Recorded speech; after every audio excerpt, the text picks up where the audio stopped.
Shalom, shalom, Baruch Hashem. Hoje vamos ler mais um capítulo de Anatomia da Alma. O tema de hoje é No Jardim do Éden. Um dos primeiros passos que podemos dar para alcançar a verdadeira espiritualidade é nos tornarmos mais conscientes do significado espiritual, da anatomia humana. Para fazê-lo, temos antes de conhecer a grandeza da alma e aprender como ela se relaciona com o corpo. O Zohar afirma que a alma está em posição tão mais alta que a do corpo, que este é chamado de sapato. Em relação a ela, só a extremidade mais baixa da alma se encaixa no corpo, por meio de nossos desejos de aproximação de Deus, por meio de nossos pensamentos, emoções, fala e ações. Podemos trazer aqui para baixo iluminações cada vez mais fortes de nossa própria alma. Dessa maneira, qualquer um tem a capacidade de fazer de seu corpo físico uma carruagem ou um templo para as partes mais elevadas da alma, como fez Moisés. O corpo humano não foi sempre como nós o conhecemos. O corpo de Adão era de luz. Ele irradiava divindade e era tão esplêndido que os anjos se encarregavam e consideraram adorá-lo, mesmo depois de pecar. Adão se manteve um ser espiritual, envolto no corpo físico, que imita espiritualidade. No entanto, em relação a seu nível antes do pecado. E certamente em relação ao nível que ele deveria ter atingido. Suas ações causaram um obscurecimento da luz de Deus. Seu corpo de luz,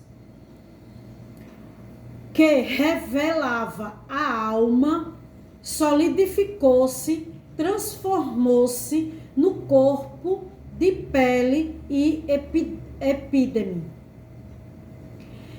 E escreve como que ocultou a alma. Luz, com aí corresponde às duas árvores especiais do jardim do Éden. Está escrito na Torá em Gênesis 2, 8, 9. Deus plantou um jardim do Éden no Oriente e pôs ali um homem que formará. Deus fez brotar da terra toda árvore agradável à vista e boa para comer. E a árvore da vida estava no meio do jardim, assim como a árvore do conhecimento do bem e do mal. Pouco depois deste trecho, lemos o aviso de Deus: mas da árvore do conhecimento do bem e do mal não comerás, pois no dia em que dela comeres, morrerás. A Torá afirma explicitamente que foi ordenado a Adão que não comesse da árvore do conhecimento. De acordo com a Cabalá, a proibição incluía a árvore da vida, mas só até o pôr do sol, a chegada do primeiro Shabat. Neste momento, comer da árvore da vida se tornaria uma mitzvah. Depois de comer dela, Adão teria permissão para comer também da árvore do conhecimento, porque então ele seria capaz de elevá-la e fazê-la voltar à sua fonte da árvore da vida, pois o nível mais alto sempre inclui o mais baixo. Portanto, foi só para dar a Adão a oportunidade de alcançar a espiritualidade mais elevada que Deus o colocou no jardim com essas duas árvores. Ambas foram feitas por Deus, porém, como tudo que há na criação, ele as formou de modo que representasse energias potencialmente opostas ou complementares, dependendo do uso que o homem fizesse delas. A árvore da vida correspondia à alma, à espiritualidade. A árvore do conhecimento do bem e do mal correspondia ao corpo, mas especificamente ao potencial do corpo se revela a alma e radiar sua santidade, ou de ocultar e sufocar a alma. A missão de Adão era transformar a árvore do conhecimento da vida, iluminar o corpo com o or, a luz da alma. Ao invés disso, ele fez a alma ser obscurecida pela pele do corpo. Adão foi criado com a capacidade de discernir o bem e o mal, porque então foi tão tentado pelo mal. Ele ansiava pela sua fonte espiritual, queria conhecer a Deus e perceber sua presença em tudo e através de tudo que há no mundo, até mesmo através do mal. Mas o homem foi imperdoso, com uma presunção sutil. Ele quis ser como Deus, criar mundos, logo foi induzido a acreditar que era a vontade divina que ele cometesse a transgressão. Então, ele apreciaria a Deus, ou assim ele pensava. Que bom seria se ele tivesse suportado a dor da tentação, se tivesse percebido essa experiência como uma oportunidade de ligar-se a Deus, de ansiar e clamar para ser salvo da tentação. Se tivesse enxergado Deus oculto na angústia dessa provação, visto a árvore da vida escondida no interior da árvore do conhecimento, mas não a consciência de Deus, que estivesse à espera da efetivação, foi nesse momento fortemente cumprida. Adão perdeu sua elevação capacidade da profecia, apartando dos níveis mais altos de sua alma. Ele teve a sensação de morte, pois no dia que dela comeres, morrerás. Desde então, a missão do homem é buscar o espiritual e retornar à sua posição inicial. A essência do homem é sua alma. Se Adão não tivesse pecado, o homem poderia ter uma vida inteiramente espiritual, uma vida plena de felicidade, contentamento e pureza. Ele deveria ter vivido para sempre. A morte só foi decretada após o pecado. Mas Adão comeu da árvore do conhecimento do bem e do mal. e assim marchou sua alma pura, por ter sucumbido a seus desejos físicos.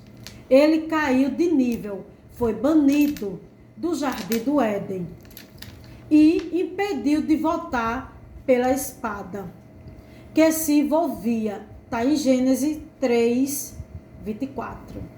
Nós, seus descendentes, temos de pagar pelos seus atos. E o preço é o conflito constante entre as necessidades e desejos do corpo e as aspirações da alma. Esse conflito entre corpo e alma é belamente ilustrado por uma das histórias clássicas de Reb Nachman, o filho do rei e o filho da criada, na qual se conta que uma rainha e sua criada deram à luz no mesmo instante. A criada trocou as crianças, de modo que seu filho cresceu como príncipe, enquanto o príncipe foi educado na casa dos servos. Espalharam-se rumores de que as crianças haviam sido trocadas quando nasceram, e assim o verdadeiro príncipe foi banido do reino pelo aspirante ao trono. Ele vagou pelo mundo, satisfazendo os desejos de seu coração, mas por fim passou a refletir sobre sua situação e a questionar seu estilo de vida. Se não fosse o príncipe, eu deveria ter sido expulso de meu reino? E se de fato sou o príncipe, condiz comigo a viver assim? O príncipe começou a buscar a si mesmo a sua verdadeira identidade e acabou tornando-se monarca de um reino maior do que o que lhe pertencia anteriormente. Numa reviravolta interessante, o criado que crescerá como príncipe tornou-se seu servo real. A história completa se encontra no apêndice. O Rabi Natan comenta que a espada que se envolvia e impedia que Adão reentrasse no jardim do Éden correspondia às câmaras das trocas.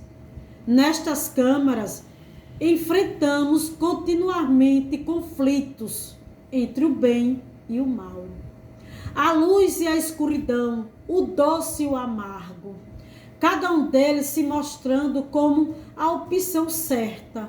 Em suma, essas câmaras representam nossos dilemas em relação à própria vida.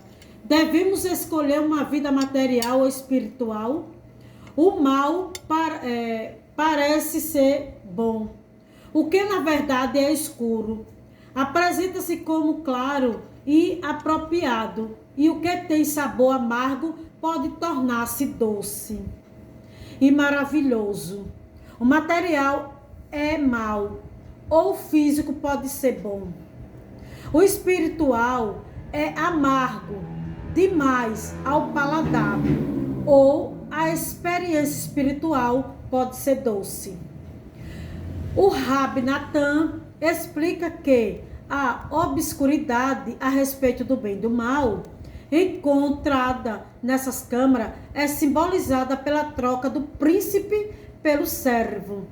Foi essa falta de clareza que provocou os conflitos entre Isaque e Ismael, Jacó e Saul, José e seus irmãos, os judeus e as nações. E esta também a fonte da batalha permanente entre o corpo e a alma.